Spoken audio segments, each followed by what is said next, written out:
ఈరోజు ఇక్కడ ఉన్నవారు మీరు ఎవరైనా సరే, మీ మీ జీవితంలో కానీ దేవుని ప్రేమించాల్సింది ప్రేమించకుండా, దేవునికి ఇవ్వాల్సిన స్థానం దేవునికి ఇవ్వకుండా, దేవుని స్థానంలో వేరే ఎవరినైనా పెట్టి, దేవునికి ఇవ్వాల్సిన ప్రేమని వేరే ఎవరికైనా ఇచ్చి, నిజంగా చెప్తానండి, భార్య భర్తలు అవనే, తల్లిదండ్రులు అవనే, ఎవరైనా అవనే, దేవునికి మొదటి స్థానం లేకుండా నీ భార్యకి కానీ, నీ భర్తకి కానీ, నీ బిడ్డలకి కానీ ఎవరికి ఇచ్చినా కూడా దేవుడు ఊరుకోడు.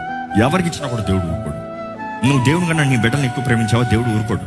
No, he will not accept. దేవుడు మొదట ఆయన బట్టే నీకు అనుగ్రహించబడింది బహుమానం. గర్భఫలము యెహోవా ఇచ్చే బహుమానం.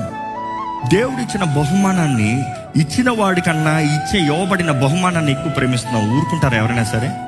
ఈరోజు దేవుడు కూడా అదే రీతిగా ఎంతో మందిని చూసి బాధపడుతున్నాడు అండి.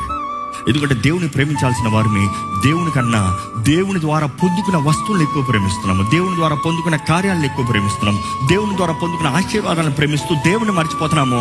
మరలా ఆ పొందుకున్న మేలే కీడుగా మాడినప్పుడు దేవుడు నాకు ఎందుకు ఈ అన్యాయం చేశాడు? దేవుడు అన్యాయస్తుడు కాదు. దేవుడు అన్యాయస్తుడు కాదు.